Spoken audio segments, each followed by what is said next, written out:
Je remercie avant toute chose Pierre Quay, Maroun Awad, que je connais bien, M. Bourchachen et les autorités de tutelle de leur invitation.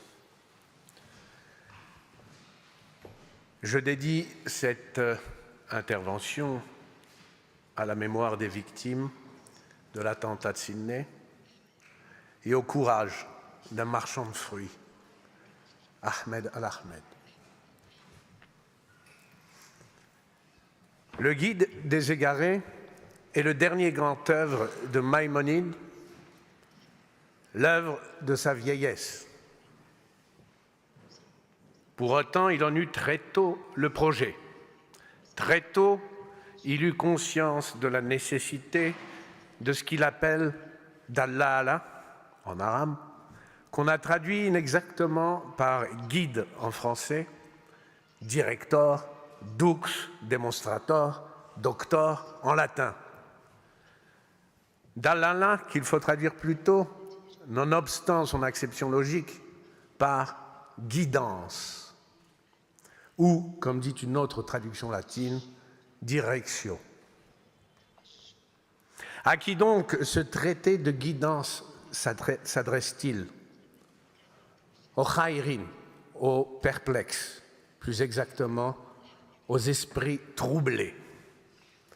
Qu'est-ce qu'un khair?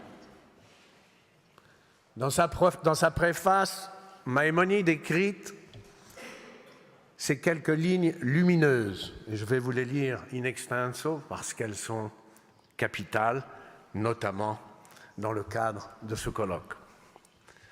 Ce traité s'assigne pour but premier l'éclaircissement du sens de certains noms présents dans les livres prophétiques.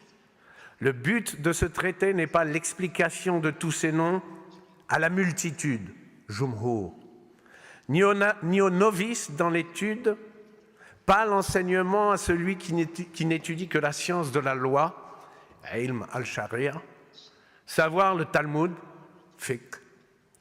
Car le but de tout ce traité est la science de la loi en vérité, ala al-hakika. Car oui, le but de ce traité est l'éveil de l'homme de religion en l'âme duquel est ancré et perçu par sa croyance, et atiqad, c'est vraiment le mot-clé de toute mon intervention, la vérité de notre loi. Homme parfait dans sa religion et ses mœurs, qui a étudié les sciences des philosophes et saisi leurs notions. Homme que l'intellect humain a attiré et conduit jusque dans son palais, et que les apparences de la loi, du texte biblique, tourmentent, si bien qu'il reste dans le trouble et l'agitation. Faut-il qu'il suive sa raison et rejette tout ce qu'il a appris? Il croira alors rejeter les fondements de la loi. Faut-il qu'il s'en tienne à ce qu'il aura compris de ses apparences, sans se laisser tirer par sa raison? Il lui tournera alors le dos et s'en éloignera, croyant néanmoins qu'il aura subi un préjudice irréparable dans sa religion. Il persistera, inquiet et oppressé à cause d'elle, dans ses croyances imaginaires. Et anticadat toujours, souffrant sans cesse en son fort intérieur et plongé dans un trouble extrême. Voilà ce texte qui est la préface du guide. L'adresse du traité est claire. S'il faut une guidance, c'est aux hommes de cœur et d'esprit, aux hommes dont l'intransigeance intellectuelle égale l'élan de cœur et la fidélité à la loi. À ces hommes seulement, les apparences de la loi, ce que j'appellerais la lettre de la loi, sont une cause de trouble. Ce n'est pas aux traditionalistes ni aux rationalistes que Maïmonide adresse son traité. mais à l'homme de religion, din, et de raison, aql. Traditionalistes et rationalistes sont, pour le dire dans les termes de l'éthique aristotélico-maïmonidienne, les deux extrêmes d'un même milieu. Ils incarnent les vices de la foi, plus exactement de la fidélité. L'un, vice par excès, est exacerbation de la foi, un fanatisme d'affirmation. L'autre, vice par défaut, est l'exacerbation de la mécréance, un fanatisme de négation. Lequel du fanatisme théistique ou du fanatisme athéistique est le pire, je ne saurais dire. Je sais seulement qu'ils s'opposent violemment et que leurs adeptes, de par le monde, s'affrontent et luttent à mort. Pourquoi croire si l'on sait? Pourquoi l'i'tiqad malgré la science, l'ilm? Je veux illustrer la chose le plus simplement du monde. Quelqu'un dit « je crois qu'il est là ». Un autre « je sais qu'il est là ». Deux champs semblent se profiler. D'une part, un champ d'incertitude et de croyance, de l'autre, un champ de certitude et de science. On pourrait objecter cependant, non, ce n'est pas exact.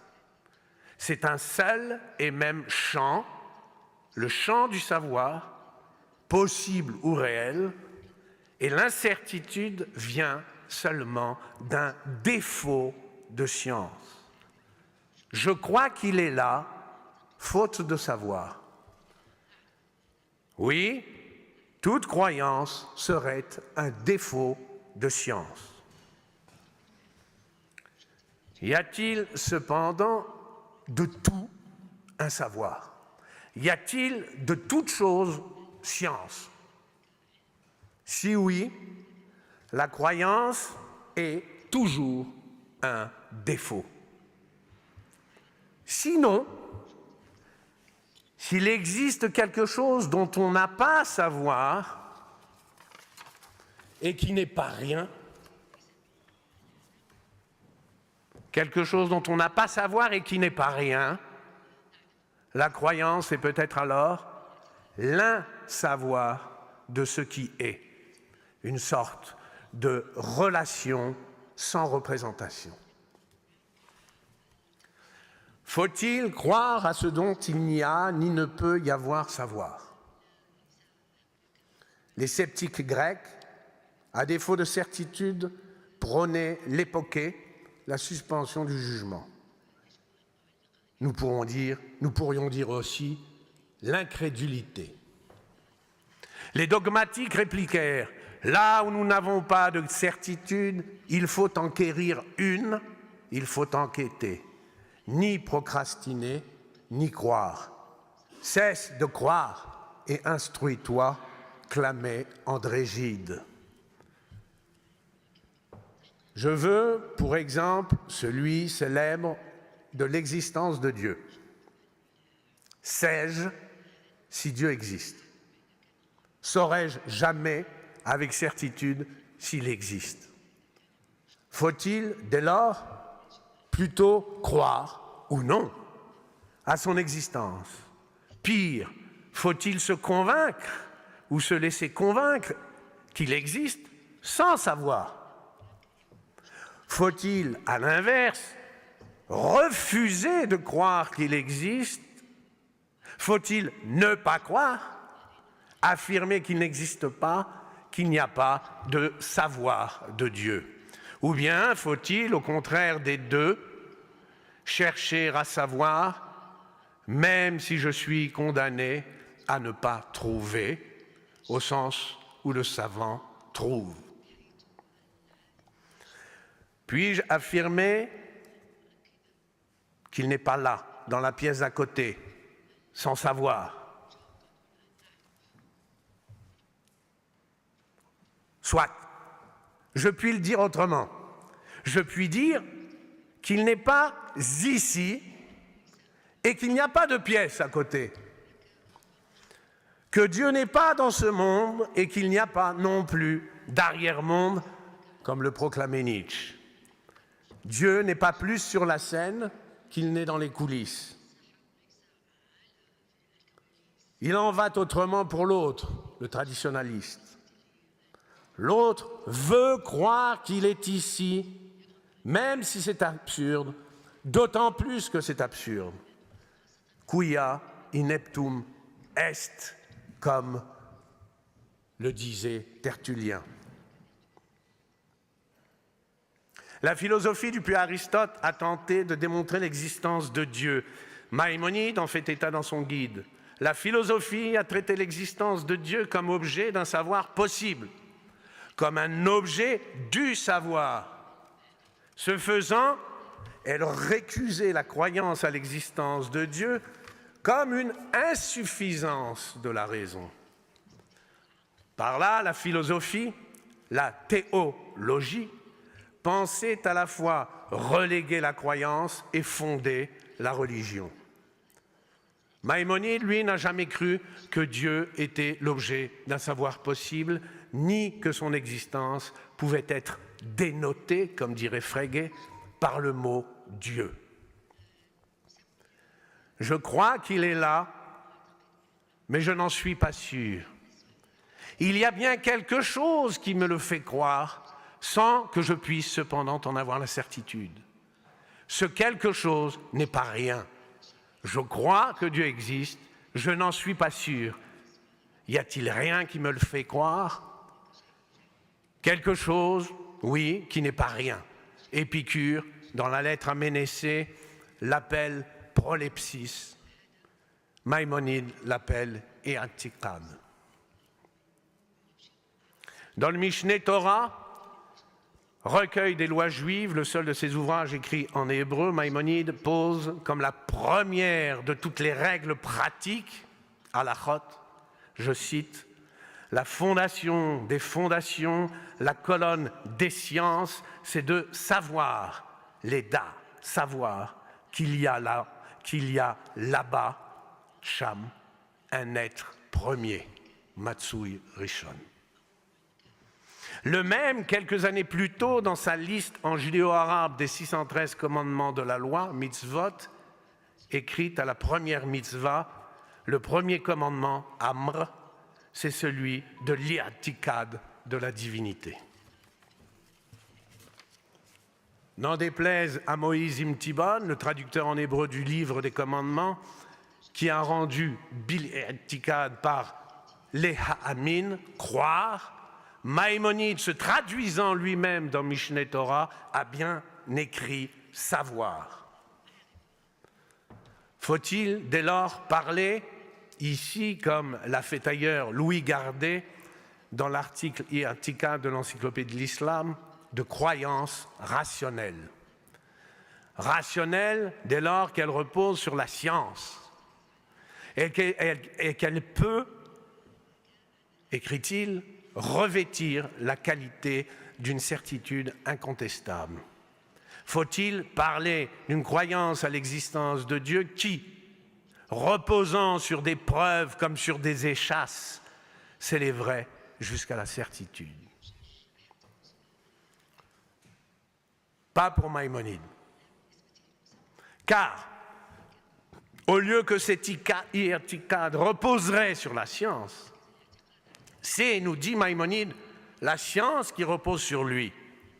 Fondation des fondations, colonne des sciences. Ce n'est pas un i'tikad par défaut, mais, oserais-je dire, par excès. Comme si le savoir véritable n'émergeait pas, comme il le fait en Occident, de l'ignorance et du vide, mais qu'il se détachait d'un excès. Au là-bas de cette mitzvah première s'oppose, on l'entend, l'ici. Quel ici? Le monde, le monde présent, que sa présence soit immédiatement manifeste, le monde visible, ou rendu manifeste par des moyens techniques sophistiqués comme le télescope et le microscope, optique puis électronique. La science n'a de hâte que de rendre le monde, depuis les confins jusqu'au plus infime repli, manifeste. Un monde sans fond, plat. Un ici sans là-bas. Selon Maïmonide, un ici sans un là-bas n'est qu'un trompe-l'œil. L'ici n'est le monde qu'en tant qu'il se détache de là-bas, comme on dit d'un personnage qu'il se détache du fond d'un tableau. Entre ici et là-bas n'existe-t-il pas, quelques passages secrets. Dieu, Allah dans le guide, est un mot, ism. Et ce mot, plus que tous les autres, est troublant. Plus que tous les autres mots troublants de la loi, il est susceptible d'induire dans l'esprit de l'homme de cœur et d'esprit un trouble, une inquiétude. Que faire? Que croire? Que penser? Au-delà du mot Dieu, c'est tout le sens biblique, comme disait Lévinas, Ma'ana al-Sharia, qui, sous les coups du concept Ma'ana al-Falsafa, est ébranlé. Nous savons que l'univocité, que la littéralité définissent la raison moderne, plus exactement le logos purifié par la mathésis.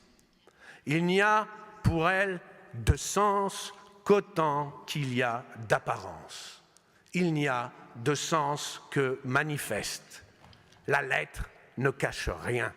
Ni mythe, ni mystère n'entache plus le concept épuré. Le mot rêvé de la science, c'est le signe dans lequel le signifié, l'idée, n'excède jamais le signifiant. Le formalisme d'un tel esprit achève la pensée. Croyant la parfaire, il y met en vérité un terme.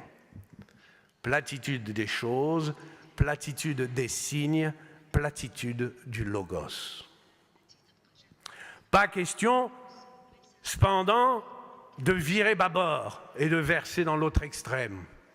Pas question non plus de prendre les mots de la loi à la lettre, comme le fait l'imaginaire religieux. Les deux littéralismes se répondent. Au littéralisme scientifique répond à l'autre bout le littéralisme fantastique.